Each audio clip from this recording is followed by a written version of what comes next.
Du coup, ça crée cette belle situation. Oh là, voilà l'égalisation qui soulage. Le but qu'il fallait avant la demi-heure de jeu. Le Sénégal est de retour. Un but partout grâce à Pape Gueye. À côté de vous. Ouais, la médaille. La médaille de champion. Donc, Médaille d'or. médaille d'or. Celle-là, par contre, elle reste ici. Là, c'est incroyable. C'était un de mes rêves quand j'étais plus jeune, de remporter un trophée avec mon pays. Donc, non, on est tous très contents de cette récompense. Une CAN de peur, d'angoisse frappée par la tristesse, l'émotion, synonyme de sueur, les lions de la Teranga sur la pelouse veulent rugir à jamais, mais l'arbitre laisse dominer l'émotion des supporters. Un match de suspense qui arrête le cardio. Pape Gueye, l'homme de la situation, s'exprime enfin. C'est vrai que j'avais mis 2 buts déjà dans le tournoi. Et, euh, et voilà, à chaque fois que je joue un peu plus haut sur le terrain, je suis plus amené à me projeter. Et sur le but, on voit que ça va assez rapidement, que Sadio récupère le ballon. Il la met à Ghana et Ghana il me la met devant moi parfaitement.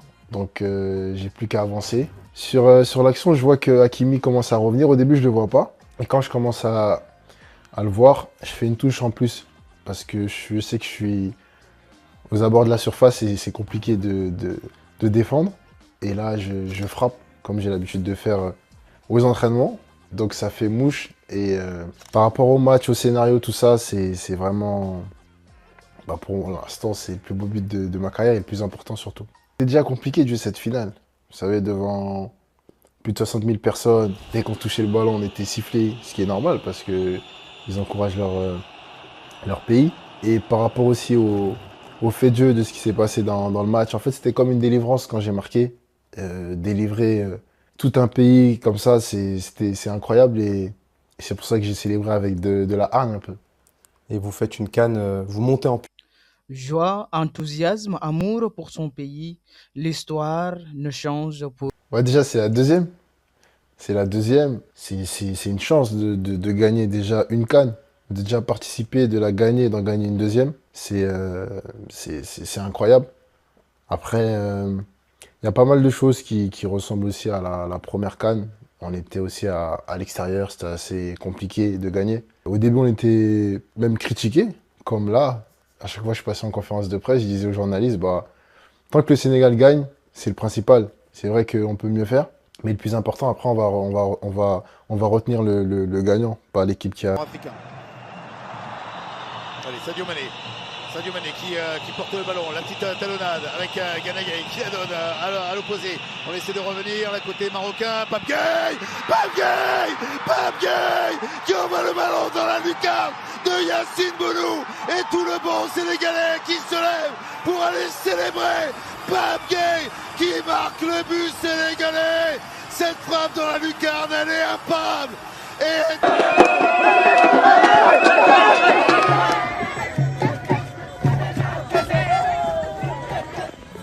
Ça fait longtemps qu'on attendait cette victoire. On attendait, ça fait des années et des années. On est très fiers de notre équipe. On est très contents. On attendait cela depuis 2002. Ça fait 2 fois qu'on a enchaîné les finales. Et là, vraiment bravo à l'équipe. Pauvres, bourgeois, colère et joie à la rencontre de la joie, discordance politique et publique, rencontre, solution. La jeune ou la jeunesse célèbre et des cris de joie pour animer le pays. Encore une fois, direction accueillir la Coupe de la Nation qui anime la beauté de la Teranga lors d'une parade. Tout s'explique. Non, je pense que c'est quelque chose qui s'explique pas. J'en parlais même avec les kinés qui ont dit que on pouvait même pas imaginer. Et c'était l'objectif, en fait, de ramener cette coupe au Sénégal pour rendre fier notre pays. On est dans un pays où parfois il y a beaucoup de problèmes. Un pays aussi parfois en difficulté. Donc on sait que quand le Sénégal joue, c'est comme si le pays s'arrêtait, en fait. Donc on a pas mal de responsabilités dans le pays. Et à chaque fois, on essaye de tout donner. Et le peuple, en rentrant, nous l'a montré. Que si on mouille le maillot, si on fait tout ce qu'on doit faire sur le terrain, bah, le peuple sera reconnaissant. Aucun désespoir, Oh, quel espoir perdu! La tension monte en crescendo. Les cœurs échouent, les larmes étouchantes. Décision, consistance et décision indiscutable. Et encore une fois, des décisions très différentes. Le penalty change le moment de joie. Moi, quand je me suis dit que le match euh, commence à basculer, bah, c'est sur le fait de jeu, le penalty. Donc je pense qu'on l'a tous vu, on marque avant, Une faute sifflée. c'est ça, faute siffler, l'arbitre il décide de ne pas voir la VAR. Donc à ce moment-là, on est un peu aussi agacé. On trouve ça injuste. Et juste après, il y a ce penalty-là, et là, il décide d'aller voir la VAR. Donc c'est à ce moment-là où bah, c'était pas encore les prolongations. On voit le penalty, on se dit, bah, c'est injuste, quoi. Qu'il l'a pris. Je pense qu'il l'a pris parce que j'en discutais avec lui après. Edouard, c'est pour moi le meilleur gardien africain. Il a énormément d'expérience, il a gagné pas mal de trophées. Donc même en séance, aux entraînements, au tir au but, il nous déstabilise. Donc je pense qu'il a gagné son duel. Et Tout s'arrête au Maroc. Comment un pays comme le Sénégal, au le désespoir, visage crispé, le trophée devient une champ de bataille et de guerre, la jeunesse ou l'état juridique gagne le pays et le Sénégal reste tout au merci du Seigneur. bien sûr, comme je vous l'ai dit, moi je remercie le peuple marocain parce que on voit même des images où les Marocains sont avec les Sénégalais. Même notamment le match contre l'Égypte, il y avait beaucoup de Marocains au stade. Donc entre Marocains et Sénégalais, il y a toujours cette histoire, il y a ce lien-là. Donc, c'est pas un match de foot qui va stopper tout ça. Il y a plus important dans la vie. Donc, voilà, on les remercie pour l'organisation du tournoi. Comme j'ai dit, il y a eu des faits de jeu, mais c'est pas ça qui va gâcher cette CAN. Donc, bravo à eux. Et bah, j'espère que prochainement, ils auront un peu plus de chance. Pour moi, c'est le meilleur. Pour moi, c'est le meilleur. Peut-être qu'il y avait débat avant, mais là, avec Dokan, tout ce qu'il a fait pour le Sénégal, j'ai même pas les mots. Il fait beaucoup pour le pays, que ce soit en dehors du terrain, parce que les gens voient que sur le terrain. Mais en dehors, il a toujours les mots justes. Il sait encourager les jeunes. Moi, quand je suis arrivé, ça a été le premier cadre qui m'a parlé. Donc, je me rappelle, je venais de Marseille, j'avais peut-être 21, 22 ans. Et pour un jeune joueur, c'est important qu'on sente que les cadres et un joueur comme Sadio Mané te donnent de l'importance. On espère qu'il va rester avec nous et qu'il va faire encore pas mal d'années avec nous. Donc on va essayer de un peu changer un peu tout ce qu'il a pu dire, mais pour l'instant, voilà, c'est ce qui en est et on le remercie pour tout. Non, c'est un crack. Honnêtement, c'est un crack. Déjà, comme vous l'avez dit, il a choisi la sélection à 17 ans. Donc même nous, personnellement, ça nous a touchés. Ça nous a touchés parce que de choisir aussitôt le Sénégal, ça montre qu'il a cet amour-là pour le pays. Il avait aussi été sollicité par la France, il a joué en équipe de France. Dès qu'il est arrivé dans l'équipe, la première sélection, on l'a mis directement, on l'a fait rentrer dans cette famille-là parce que bah, c'était fort ce qu'il avait fait. Et c'est un petit qui est à l'écoute. Il est à l'écoute, il est concentré, bosseur, il a la tête sur les épaules, ce qui est très important. Et il a énormément de qualité, on l'a vu sur ses rentrées. À chaque fois qu'il rentrait, il nous faisait la différence. Donc il faut qu'il continue à travailler. Il joue au Paris Saint-Germain avec des grands joueurs. Donc je pense qu'il va continuer à progresser. Et voilà, on a de la chance de l'avoir dans cette équipe pour peut-être même 20 ans. On a rigolé la dernière fois, on disait avec Ghana, il a 20 ans de moins que Ghana. Donc c'est Participation aux internationales qui rappelle une revanche en 2002. Le Sénégal est-il prêt?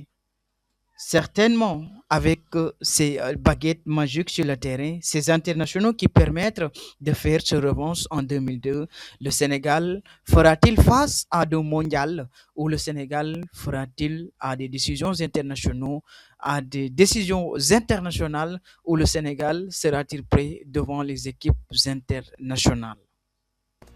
ouais, c'est un match, je vais dire déjà nos aînés, ils avaient déjà joué ce match-là. Donc c'est un match au Sénégal que tout le monde connaît en 2002. Et la Diouf, il nous le répète souvent. Donc non, on a envie de jouer ce genre de match, comme je l'ai dit, face à des grands joueurs. Nous aussi, ça nous permet aussi de de nous mesurer, de voir où on en est mondialement, parce que on a gagné la CAN, on est champion d'Afrique, mais on veut aussi voir un peu ce qui se fait de mieux dans le monde. Donc on a hâte, on va bien se préparer pour être prêt à gagner la CAN.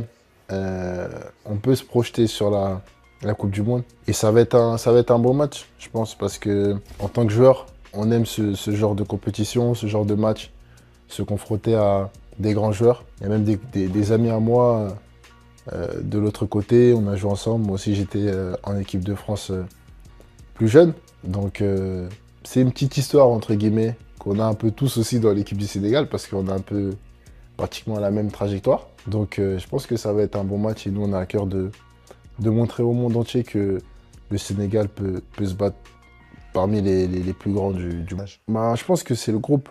Déjà, respect aux anciens, tous ceux qui étaient là avant, les cadres de notre équipe. Les Koulibaly, Gana Gueye, Sadio, Edouard Mendy. Donc, ils ont fait énormément pour le pays.